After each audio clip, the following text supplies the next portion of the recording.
noite a todos e todas, meus irmãos e minhas irmãs. Amém? Amém. Estou muito alegre de ter sido convidado para pregar nessa celebração tão especial. Quero agradecer ao Wellington o convite, assim cumprimento também o meu presidente do presbitério, e todo o executivo, o meu pastor Gaudeano, e assim cumprimento os colegas demais do nosso concílio, e você que veio aqui, e você que está em casa assistindo essa nossa celebração.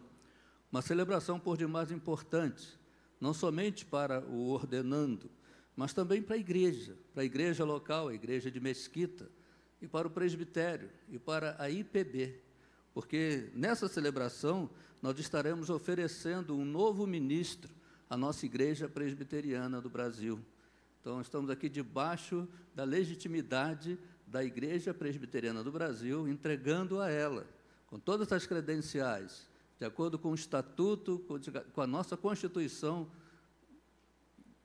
obedecida categoricamente, estamos colocando no quadro da IPB mais um ministro. Isso é para louvar a Deus. Amém? Amém. Eu queria ler um texto bem conhecido de um jovem que substituiu um gigante, o jovem Josué. Quero ler no livro de Josué, depois farei alguns comentários sobre o que o apóstolo Paulo fala também sobre o ministério. Josué 1, capítulo 1, os versos 8 e 9. Livro de Josué, capítulo 1, dos versos 8 e 9. Assim como estamos sentados, reverentemente sentados, eu farei a leitura e você vai acompanhar na sua Bíblia. Aqueles que têm também, que não estão com a Bíblia, tem no Data Show. Não cesse de falar deste livro da lei. Pelo contrário, medita nele dia e noite, para que você tenha o cuidado de fazer segundo o que nele está escrito. Então você prosperará e será bem-sucedido. Não foi isso que eu ordenei? Seja forte e corajoso. Não tenha medo, nem fique assustado, porque o Senhor, seu Deus, estará com você por onde quer que você andar. Amém? Amém. O chamado ao ministério, esse texto de Josué e todos os textos do Novo Testamento já nos deixa bem evidente de que o chamado é de Deus. O obreiro não escolhe ser chamado. Ele é chamado e, às vezes, ele nem acha que pode. Às vezes, ele nem pensou sobre si como ministro. E Deus vai e chama. Você vê Gideão falando, mas logo eu. Amós, um dos primeiros profetas menores. Eu? O próprio Jeremias, eu nem sei por que me chamou. Então, o chamado é de Deus. Mas quando a gente já convive com isso, como diz o apóstolo Paulo, aqueles que são chamados, eles vão sentindo assim um cheiro das águas. É como uma árvore plantada junto à água, como diz o Salmo 1. Eles vão tendo a inclinação. O chamado começa assim. Não é como um raio que caiu na sua cabeça, ele vai crescendo. Até que o que é chamado não consegue dizer não. Porque a graça é muito maior. O chamado é de Deus. 1 Timóteo, capítulo 3, verso de 1 a 7, Paulo fala para o Timóteo assim, fiel é a palavra. Pronto, ponto. E quem almeja o episcopado, quem almeja o ministério, excelente obra almeja. Não basta almejar, mas se for só almeja, quem é chamado? Quem não é chamado pode até querer ser para ter status, mas não vai dar certo. Agora, quem é chamado, ele pode olhar para si, nunca se vê assim, e de repente falar, quando eu vi, eu já estava dentro. Foi crescendo em mim, eu não tive como diminuir isso. Então, a primeira coisa que precisamos saber sobre esse chamado, quando vem através de uma ambição, e o elemento é chamado, o candidato é chamado, o servo é chamado, é uma santa ambição, que diz o apóstolo Paulo. Quem almeja o ministério, excelente obra almeja. E ali envolve a família toda, ali, e diz que não é moleza, não. Ele não está dizendo sim a uma carreira fácil. Então, o chamado vem de Deus. E quando vem de Deus, é irrecusável. Por mais que o chamado fique empurrando para frente, não aguenta. Ele vai ter que dizer sim. Ele diz, eu não sei, eu não vou conseguir ter meu coração em outra coisa, senão dentro disso para o qual Deus está me chamando. Então, o chamado sempre vem de Deus. Deus é que escolhe os seus. E o ministério pastoral é um ministério para servir. O próprio Jesus, Mateus capítulo 10, ele diz assim, eu sou o bom pastor. Versos 42 a 45, ele diz que a verdadeira grandeza do ministério não está no status, mas está no serviço. A credencial daquele que serve, do que é chamado, é o serviço. Você vê isso, a gente vê isso no Wellington, ele está sempre disposto a servir, fazer aquelas coisas de secretaria executiva que Deus me livre, eu não quero ser, a não ser que eu não tenha ninguém para ser, aí eu vou aceitar, mas eu sempre oro para que tenha um Wellington, que ele vai aceitar. Então, é um ministério pastoral chamado para o serviço, sabe? Grande é o que serve. Então, além do chamado vir de Deus, você não escolhe ser, você diz sim, porque você não aguenta mais dizer não, prevalece a vontade de Deus. Ele é um chamado para o serviço, não para o status, mas para o serviço. E, além disso, em terceiro lugar, esse chamado, esse ministério, tem a responsabilidade e a vigilância do pastor. Atos 20, diz assim, tem cuidado de ti mesmo, e da doutrina, e do rebanho do Senhor. Cuida de você e cuida do rebanho que o Senhor te confiou. Olha que coisa. Você vai ter que ter cuidado de você e do rebanho que Ele te confiou. Atos 20, 28.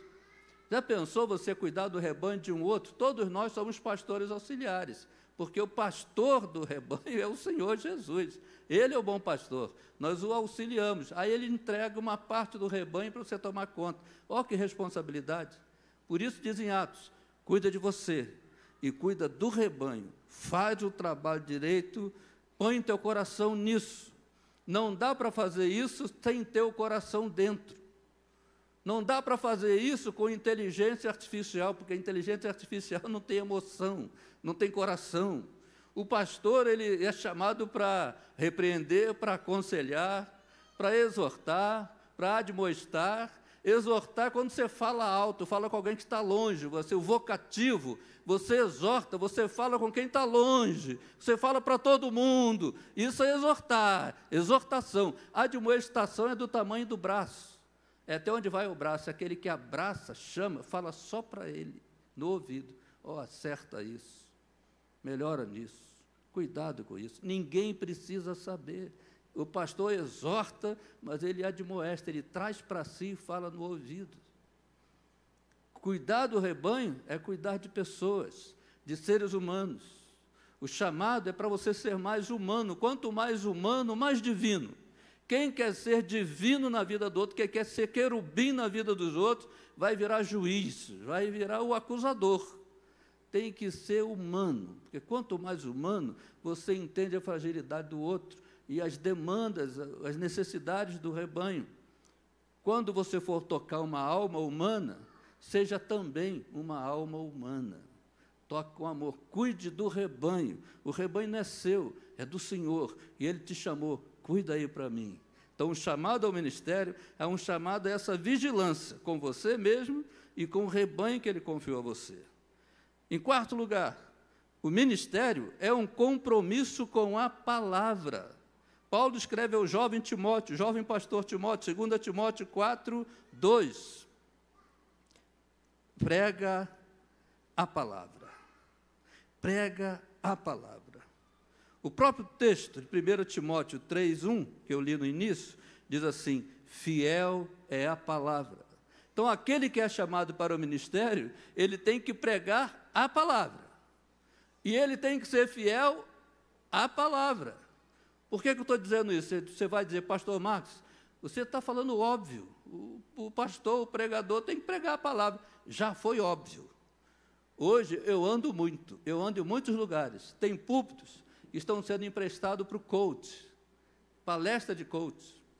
Tem púlpito que a pregação é palestra de autoajuda. Isso tudo é bom. Coach, eu sou formado em coach pela Sociedade Brasileira de Coach. Tem um momento, um workshop, numa outra sala, Autoajuda é bom, uma ferramenta boa, mas o púlpito é lugar da pregação da palavra. O púlpito não é lugar de autoajuda, é lugar de ajuda do alto.